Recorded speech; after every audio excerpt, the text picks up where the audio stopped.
بسم اللہ الرحمن الرحیم۔ السلام علیکم ناظرین و کرام، امید ہے آپ سب خیریت سے ہوں گے۔ تو چلیے آج ایک نئی ایپیسوڈ کے ساتھ ہم حاضر ہوئے قرۃ العثمان سیزن 6 ایپیسوڈ 176 کے ساتھ۔ تو چلیں بغیر وقت ضائع کیے اس ایپیسوڈ کا آغاز کرتے ہیں۔ اس ایپیسوڈ کے آغاز میں ہمیں عثمان بے ایک دیوان میں نظر آتے ہیں۔ جس طرح پچھلے ایپیسوڈ میں ہمیں آپ کو بتایا تھا کہ عثمان بے کو دیوان کی طرف بلایا گیا تھا جو ایک سپاہی آ کر ان کو بتاتا ہے۔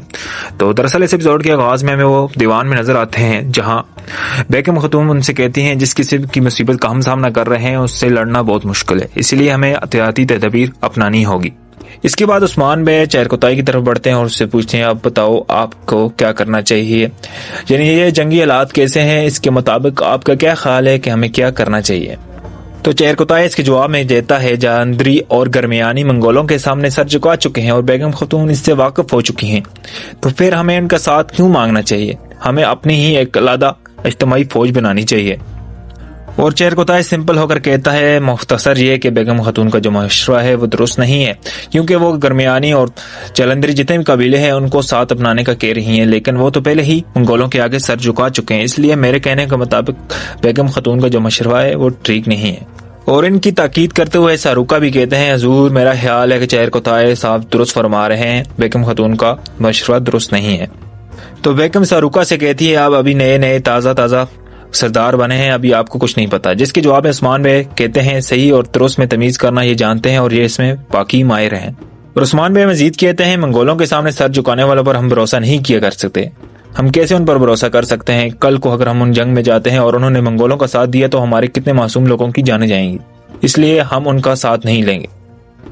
اس کے بعد عثمان بے کہتے ہیں بے شک ہم منگولوں کے خلاف تنہا ہیں، لیکن ہماری ریاست اور عوام کی ٹیڑھی نظر سے دیکھنے والے کے خلاف سینہ تان کر کھڑے رہیں گے اور ایمان سے لڑیں گے اور ان کو ہرا دیں گے۔ اس کے بعد کئی قبیلے کی وہ لڑ کرنے والی ڈول بجتی ہے جس سے ظاہر ہوتا ہے کوئی بڑا آدمی آ رہا ہے، اور وہ بڑا آدمی ایک منگول کمانڈر ہوتا ہے جو دور سے دکھائی دیتا ہے۔ اس کے بعد وہ کمانڈر کئی قبیلے کے اندر داخل ہوتا ہے اور خیمے کے باہر آ جاتا ہے جہاں دیوان ہوتا ہے۔ وہاں پر باہر بالا خاتون کھڑی ہوتی ہیں اپنے سپاہیوں کے ساتھ، اور وہ فاطمہ خاتون اور اپنی باقی جتنی بھی جوان لڑکیاں ہوتی ہیں ان کو کہتے ہیں اوقات میں چلی جائیں، یعنی خیمے کے اندر چلی جائیں۔ اس کے بعد دیوان کا دروازہ کھلتا ہے اور عثمان بے اپنے سپاہیوں کے ساتھ خیمے سے باہر آتے ہیں اور کمانڈر کے سامنے آ جاتے ہیں۔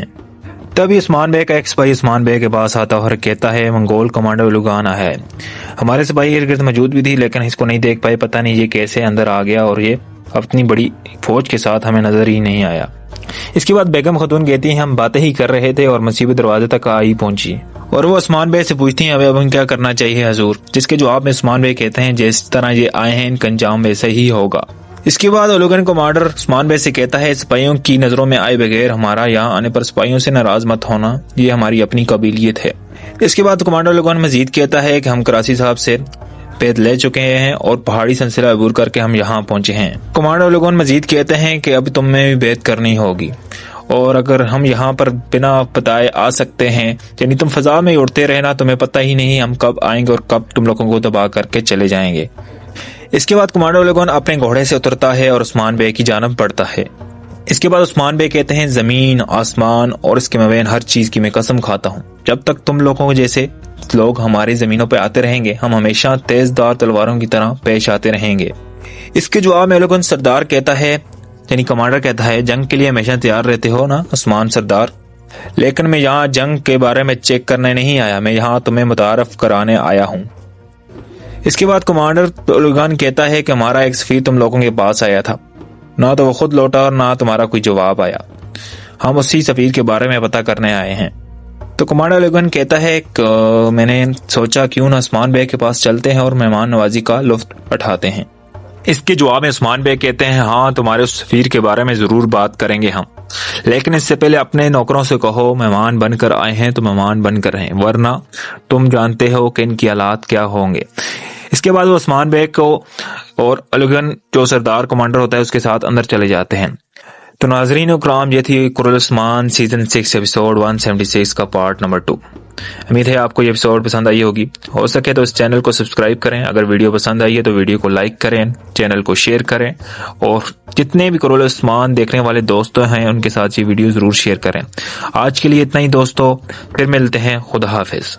بسم اللہ الرحمن الرحیم۔ السلام علیکم۔ قرۃ العثمان سیزن 6 ایپیسوڈ 176 میں آپ سب کو خوش آمدید۔ تو چلیں بغیر وقت ضائع کیے اس ایپیسوڈ کا آغاز کرتے ہیں۔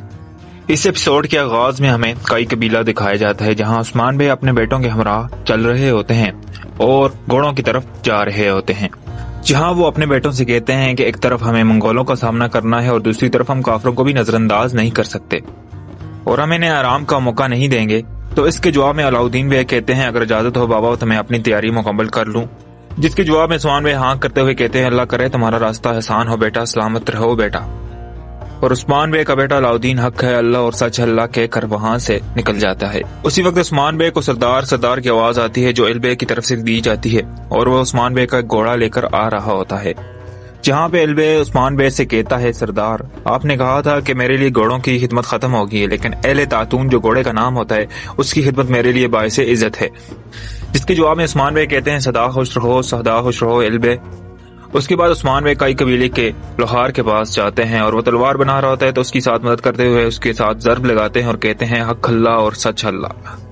پھر عثمان بھائی لوہار سے کہتے ہیں کہ یہ جو لوہا جس پر آپ حق کا نام لیتے ہوئے ضرب لگا رہے ہیں یہ وہی تلواریں ہیں جن سے ہمارا بہادر میدان جنگ میں کفار کی چھاتیوں کو چیر ڈالتا ہے۔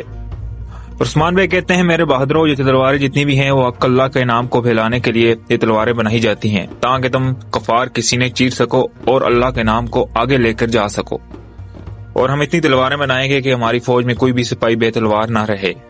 اس کے جواب میں لوہار کہتا ہے ہم لوہا تب تک کوٹیں گے جب تک ہماری کلائیاں تھک نہ جائیں انشاءاللہ۔ اس کے جواب میں عثمان بھائی لوہار کو شابش کرتے ہوئے کہتے ہیں سلامت رہو۔ اس کے بعد ایک سپاہی اگر عثمان بھائی سے کہتا ہے کہ دیوان میں تمام کے تمام سرداران جمع ہو گئے ہیں اس لیے ہمیں چلنا چاہیے، جس کے جواب میں عثمان بھائی کہتے ہیں ٹھیک ہے ہم چلتے ہیں اللہ تمہارا کام آسان کرے۔ اس کے بعد عثمان بھائی اپنے سپاہیوں کے ساتھ دیوان کی طرف چلے جاتے ہیں، لیکن وہاں پر ہمیں البے کی ایک شیطانی مسکراہٹ دکھائی جاتی ہے جو دراصل یہ دکھاتی ہے کہ البے کوئی غدار ہے، اور البے بڑبڑاتے ہوئے کہتا ہے کہ اپنی تدبیر کر لو عثمان اپنی تدبیر کر لو۔ دراصل جو البے ہے وہ یہاں پر ہمیں ایک غدار کے طور پر دکھایا جاتا ہے، لیکن آنے والی ایپیسوڈ میں ہمیں اس کا پتہ چل جائے گا یہ غدار ہے کہ نہیں۔ ظاہری طور پر یہ غدار نہیں ہو سکتا کیونکہ یہ کئی قبیلے کے خون سے تعلق رکھتا ہے، یعنی یہ کئی کی نسل سے ہوتا ہے۔ اور البے مزید کہتا ہے میں تمہاری حکمرانی اس وقت دیکھوں گا جب سب رائگاں چلے جائیں گے۔ اس کے بعد ہمیں علیمہ خاتون دکھائی جاتی ہیں جو دراصل ایک جنگل میں ہمیں نظر آتی ہیں۔ دراصل علیمہ یہاں پر اپنی خالہ صوفیہ سے ملنے آئی ہوتی ہے جو اس کا وہاں پر انتظار کر رہی ہوتی ہے۔ وہ جیسی اپنی خالہ سے ملتی ہے وہ کہتی ہے وہ تو میرا راز کھولنے ہی والے تھے خالہ۔ اس کے جواب میں صوفیہ پوچھتی ہے کیا ماجرا ہے میری ننھی چڑیا بتاؤ کیا ماجرا ہے۔ تو علیمہ خاتون اس کے جواب میں کہتی ہے کہ جب میں فاطمہ خاتون کے ساتھ لڑائی کی پریکٹس کر رہی تھی تبھی اس نے مجھ پر حملہ کیا اور میں نیچے گر گئی اور میرا جو کراس تھا وہ بھی نیچے گر گیا تھا، لیکن وقت پہنچتے ہی میں نے اسے سنبھال کر چھپا لیا۔ اس کے بعد وہ صوفیہ سے مزید کہتی ہے کہ ہم دونوں اب زیادہ سے زیادہ قریب ہو چکے ہیں، میں فاطمہ خاتون کی ایک اچھی دوست بن چکی ہوں، اب بتائیں ہمارا مقصد کیا ہے، اس سے آگے ہمیں کیا کرنا چاہیے۔ صوفیہ اس کے جواب میں کہتی ہے شاباش میری بیٹی شاباش، تم مزید ان کے قریب جاؤ اور ان کا اعتماد حاصل کرو۔ لیکن اسی وقت حلیمہ خاتون کہتی ہے کیوں خالہ کیوں، مجھے ابھی ہی انہیں مار ڈالنا چاہیے، ابھی اتنا انتظار کرنے کی کیوں ضرورت پڑ رہی ہے ہمیں، مجھے اس کا جواب چاہیے۔ جس کے جواب میں صوفیہ کہتی ہے کہ تمہاری وجہ سے ہی میں نے جو منگول تھے ان کو ان پر مسلط کیا ہے تاکہ کئی کو زیادہ سے زیادہ مشکلات کا سامنا کرنا پڑے، اس لیے تم میرے لیے سود مند ثابت ہوگی، اس لیے تمہیں کئی قبیلے میں ہی رہنا چاہیے اور ان کا اعتماد حاصل کرنا چاہیے۔ جس کے جواب میں حلیمہ خاتون کہتی ہے جانتی ہوں خالہ جان خدا نے اپنا انصاف دکھا دیا ہے، انہوں نے میرا سارا کا سارا خاندان مجھ سے چھین لیا اور ایک وقت آئے گا کہ میں ان سے ان کا سارا خاندان چھین لوں گی اور انہیں مار ڈالوں گی اپنے اس ہاتھوں سے۔ اس کے بعد حلیمہ صوفیہ کو بتاتی ہے کہ جو بالا ہے وہ بہت زیادہ دکھ اور تکلیف میں ہے، اس نے بھی میری طرح اپنے خاندان میں سے اپنی ایک بیٹی کو کھویا ہے۔ جس کے بعد صوفیہ کہتی ہے تم سے زیادہ وہ تکلیف میں نہیں کیونکہ تو نے اپنا سارا کا سارا خاندان کھو دیا ہے جبکہ اس کا شوہر اور بچہ اب بھی اس کے ساتھ ہے۔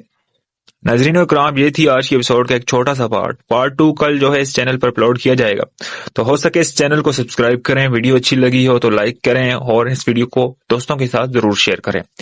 آج کے لیے اتنا ہی دوستو، پھر ملتے ہیں، خدا حافظ۔